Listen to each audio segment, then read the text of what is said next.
On le sait, le gouvernement wallon a récemment concrétisé, sous la forme d'une modification du titre tutelle du CDLD, un des axes de la réforme du temporel des cultes. Aujourd'hui, les communes wallonnes exercent donc pleinement leur tutelle sur les fabriques d'églises. Grande est donc désormais la tentation pour les communes de réserver une enveloppe stable en termes de dotation financière. Pas facile quand on sait que les fabriques d'églises elles-mêmes ont parfois beaucoup de mal à communiquer entre elles. Pourtant, à Houpeye, en province de Liège, le pas a été franchi grâce à un dialogue constructif avec et entre les 7 fabriques d'églises présentes sur le territoire. La commune d'Houpeye poursuit donc aujourd'hui un objectif clair et précis, se définir un plan de gestion qui vise à la mise en commun des moyens octroyés aux fabriques d'églises, les obligeant à se réorganiser entre elles en fonction d'une enveloppe stable. Un projet novateur que nous commente Martine Rademacher, directrice financière d'Houpeye.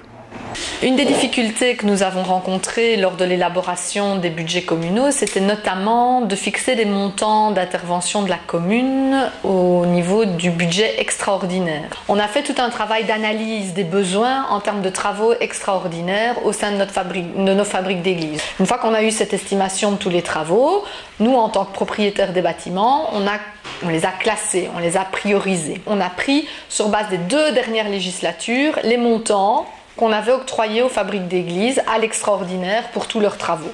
Donc nous avons défini une enveloppe annuelle de travaux extraordinaires et les fabriciens, ce qu'on a ressenti, c'est qu'au moins ils avaient une programmation de leurs travaux. Ils n'avaient pas l'impression qu'ils demandaient des choses et que ça restait dans le vide avec pas nécessairement de réaction de la commune à leurs demandes.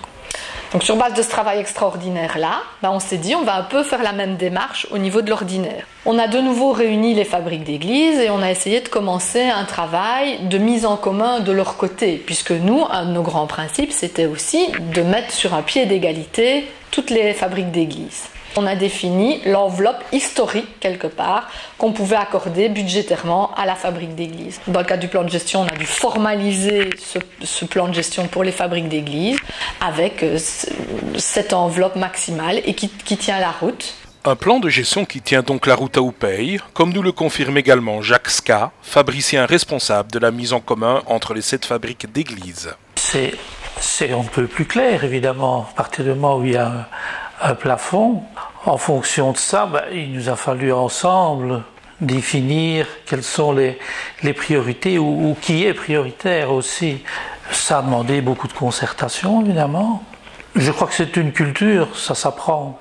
Il faudra apprendre à travailler ensemble. Les fabriques d'église étaient très individuelles.